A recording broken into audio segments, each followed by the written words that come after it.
नमस्कार, मैं हूं मनमोहन भट्ट। बीजेपी ने अपने पांचों प्रत्याशियों के नाम उत्तराखंड के लिए घोषित कर दिए हैं। त्रिवेंद्र सिंह रावत को हरिद्वार और अनिल बलूनी को पौड़ी गढ़वाल से टिकट दिया गया है। यानी दो पूर्व मुख्यमंत्रियों के टिकट कट गए हैं। रमेश पोखरियाल निशंक का टिकट हरिद्वार से काटा गया है और तीरथ सिंह रावत का टिकट गढ़वाल सीट का काटा गया है।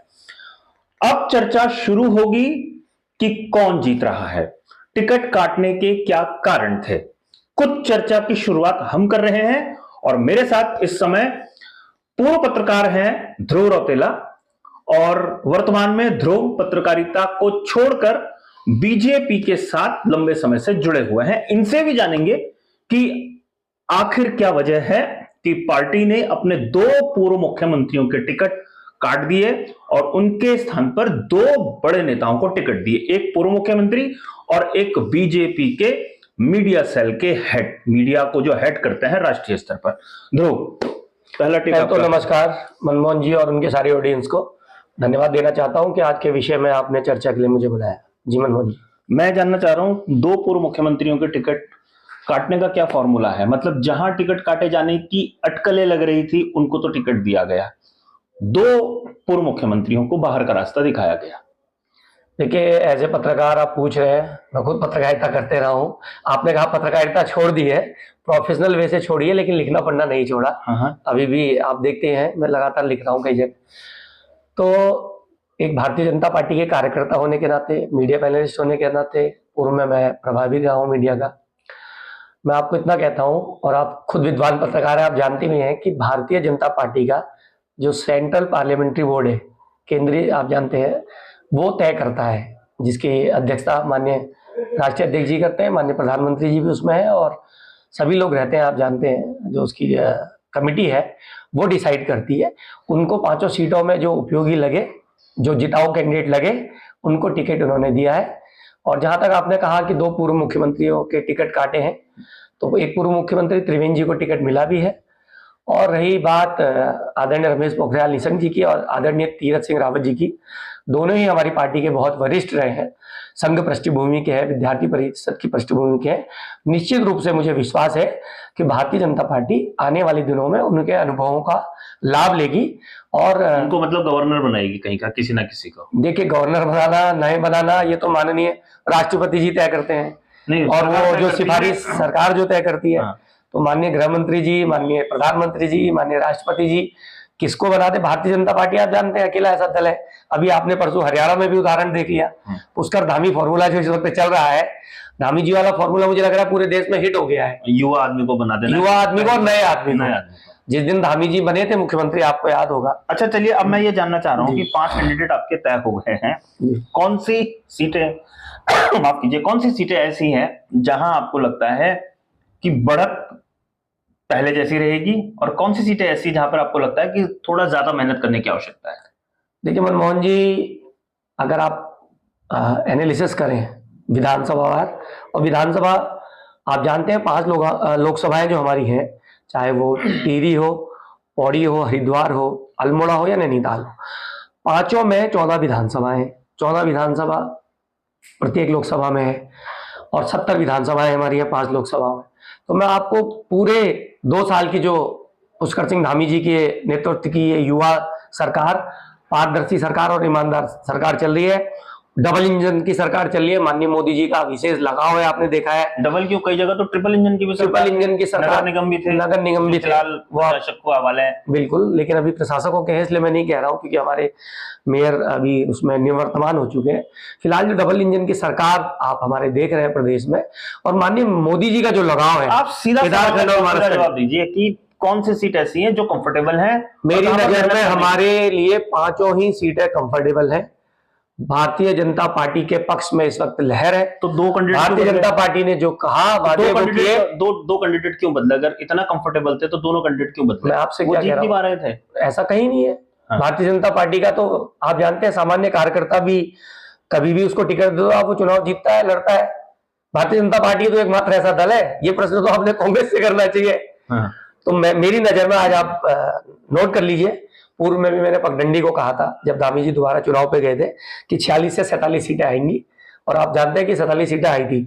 आज मैं आपको पूरे विश्वास के साथ आपके इस कैमरे के ऑन रिकॉर्ड कह रहा हूं, 5 लोकसभा सीटें हम जीत रहे हैं और भारी अंतर और बहुमत के साथ जीत रहे हैं। चलिए, मैं ये जानना चाह रहा हूं, कांग्रेस की जो स्ट्रेटेजी थी वो खास तौर पर हरिद्वार और उधम सिंह नगर क्षेत्र में थी जी। गढ़वाल या पहाड़ी क्षेत्र में नहीं थी, कुमाऊं के भी पहाड़ी क्षेत्र में वो बहुत ज्यादा अपने आप को कंफर्टेबल नहीं मान रहे थे जी। आपको ऐसा लगता है कि हरिद्वार में या उधम सिंह नगर में थोड़ी सी ज्यादा मेहनत करने की आवश्यकता है?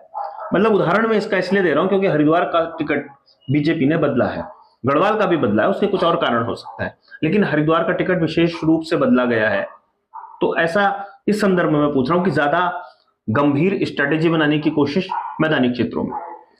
देखिए, नैनीताल उधम सिंह नगर की सीट जहां से मैं खुद भी हूँ, आपने ठीक कहा, वो एक कौमी एकता की मिसाल है, उसको मिनी इंडिया कहते हैं। वहां बंगाली है, थारू है, मुस्लिम है, पंजाबी है, बनिया है, पहाड़ी है, समझ गए आप, थोड़े थोड़े मतलब 1% आप कहेंगे कॉस्मोपॉलिटन, इसीलिए उसे मिनी इंडिया कहते हैं। शुरू से आप जानते हैं नरेंद्र तिवारी वहाँ कई बार रहे हैं, MP माननीय भगत सिंह कोश्यारी रहे हैं, बड़े बड़े अच्छे चेहरे वहाँ के रहे हैं, केसी पंत की पत्नी भी रही इलापन जी। तो वो सीट ऐसी है जो कौमी एकता जिसे मिनी इंडिया कहते हैं, वहाँ हर समुदाय जाति संप्रदाय के लोग रहते हैं। और मैं आपको निश्चित रूप से कह रहा हूँ कि माननीय अजय भट्ट जी जो हमारे केंद्रीय रक्षा राज्य मंत्री हैं और वरिष्ठ नेता इस प्रदेश के, पिछली बार उनको जब टिकट मिला था वो 3.5 लाख वोट से जीते थे। आप निश्चित रूप से मानिए कि फिर अंतर वही होने वाला है और मेरा मानना है कि अंतर और अधिक बढ़ सकता है, क्योंकि माननीय मोदी जी ने जो कहा था वो किया। हमने कहा था हम राम मंदिर बनाएंगे, हमने राम मंदिर बनाया, 370 हटाएंगे, हम UCC लाए। हरिद्वार में भी आप ठीक कह रहे हैं। देखिए, आपने जो कहा इंडिया गठबंधन तो हमें कहीं दिख ही नहीं रहा है। बात इंडिया गठबंधन की नहीं है, बात यह है कि जो 2022 का विधानसभा चुनाव था जी, उसमें आपने आकलन कर लिया था कि 46-47 सीटें जीत गए, वो आई भी ऑन रिकॉर्ड है, आई भी। मैं ये बोल रहा हूं कि हरिद्वार में से जिले की सिर्फ 3 सीटें बीजेपी के पास आई, जबकि पिछले चुनाव में 5 या 7 सीटें ज्यादा, मतलब 8 सीटें शायद बीजेपी के पास हुआ करती थी और बाद में सिर्फ 3 रहे, 5 सीटें बीजेपी हारी। मैं उस संदर्भ में बात कह रहा हूं। ऐसे ही उधम सिंह नगर में भी कांग्रेस अच्छी बढ़त ली विधानसभा चुनाव में बजाय 2017 के, इसीलिए हम बार बार ये आकलन कर रहे हैं कि क्या मैदानी क्षेत्रों में कोई अतिरिक्त सावधानी बरतने की आवश्यकता है? देखिए, हरिद्वार लोकसभा की बात जो आप कर रहे हैं मैदानी क्षेत्र की, मनमोहन जी आप वरिष्ठ पत्रकार हैं, राज्य निर्माण से पूर्व से पत्रकारिता कर रहे हैं, आप भली भांति डेमोग्राफी को भी जानते हैं और सारी चीजों को जानते हैं। विधानसभा चुनाव का जो विधानसभा का जो वोटर होता है उसका मूड अलग होता है।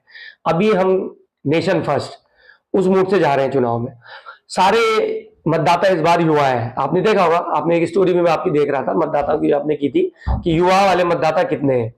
तो आप निश्चित रूप से मानिए कि लोकसभा में जो हमारी विधानसभा में पिछली बार सीटें रह गई थी, कुछ बसपा को चले गई, आप जानते हैं।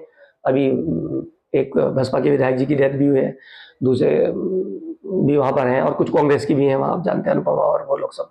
तो निश्चित रूप से मानिए कि जो विधानसभा हरिद्वार लोकसभा के अंतर्गत हम पीछे रह गए थे पिछले चुनाव में, निश्चित रूप से हम 2024 के लोकसभा में बढ़त बनाएंगे। मैं यही तो बार बार पूछ रहा हूं कि अतिरिक्त मेहनत करेंगे उसको बढ़त बनाने के लिए। देखिए, मेहनत तो भारतीय जनता पार्टी शुरू से करती है। हमारा वहां चुनाव अभी है, हमारे वहां तो दूल्हे का इंतजार था, बारात तो पहले से सजी थी। हमारे वहां 15 प्रमुख पहले से तय है, हमारे वहां आप जानते हैं बूथ के अध्यक्ष पहले से तय है, ठीक है, विस्तारक पहले से जा चुके हैं विधानसभाओं में, सारे लोकसभाओं के संयोजक पहले से तय है, विधानसभाओं के संयोजक तय हैं। तो हमारे वहां तो बैंड भी तैयार है, बाजा भी तैयार है, बारात भी तैयार है, दूल्हे का इंतजार था। हरिद्वार में दूल्हा हमारे इस बार आगे, और निश्चित रूप से त्रिवेंद्र जी वहां से बहुमत से जीतेंगे और रमेश पोखरियाल जी उनके चुनाव प्रचार में जाएंगे। यही तो भारतीय जनता पार्टी की सुंदरता है, आप देख लीजिए 100% जाएंगे। दोनों भाई भाई रहे हैं। और कौन कौन जाएगा चुनाव पर? सभी जाएंगे, भारतीय जनता पार्टी के जितने भी ज्येष्ठ श्रेष्ठ कार्यकर्ता है जिनको जो ड्यूटी दी जाएगी। और प्रधानमंत्री की रैली के बारे में कोई जानकारी आई है कि वो रैली कब संबोधित करेंगे? बिल्कुल, देखिए अभी जैसे ही इलेक्शन कमीशन ये अपना कोड ऑफ कंडक्ट लागू करता है, आचार संहिता लागू होती है, उसके बाद डेट्स आ जाएंगी। यदि यहाँ प्रथम चरण में होता है, द्वितीय चरण में होता है, उसके बाद पार्लियामेंट्री बोर्ड जो हमारा है, माननीय JP नड्डा जी के नेतृत्व में जो टीम गठित हुई है, चुनाव संचालन समिति की जो टीम है, वो निश्चित रूप से नरेंद्र मोदी जी ये यहाँ बहुत लोकप्रिय है। वो देवभूमि को कितना प्यार करते हैं आप जानते हैं, केदारखंड हो चाहे मानसखंड हो, उनका विशेष लगाव रहा है। उसने अपने युवावस्था के दिन यहाँ दिए। तो निश्चित रूप से मेरा मानना है कि जैसे ही वो हर बार 4 जनसभाएं यहाँ करते हैं, चाहे आपने 19 में देखा, 24 में देखा, निश्चित रूप से भारतीय जनता पार्टी उत्तराखंड ये उम्मीद करती है माननीय मोदी जी यहाँ जरूर आएंगे और 4 जनसभाएं तो हमें जरूर देंगे और हम उनका इंतजार करेंगे। 4 जनसभाएं प्रधानमंत्री नरेंद्र मोदी उत्तराखंड में कर सकते हैं। हरिद्वार और उधम सिंह नगर में विशेष रूप से पिछले कुछ वर्षों में ही ध्यान दिया गया है और उम्मीद है कि पिछले विधानसभा चुनाव में जो प्रदर्शन बीजेपी नहीं कर पाई थी हरिद्वार और उधम सिंह नगर में, वो प्रदर्शन दोहरा पाएगी और जीत की तरफ आगे बढ़ेगी, ऐसा मानना है ध्रुव रौतेला का। चर्चाओं को हम लगातार करते रहेंगे। अभी के लिए हमारे को इजाजत दीजिए। नमस्कार। बहुत बहुत धन्यवाद।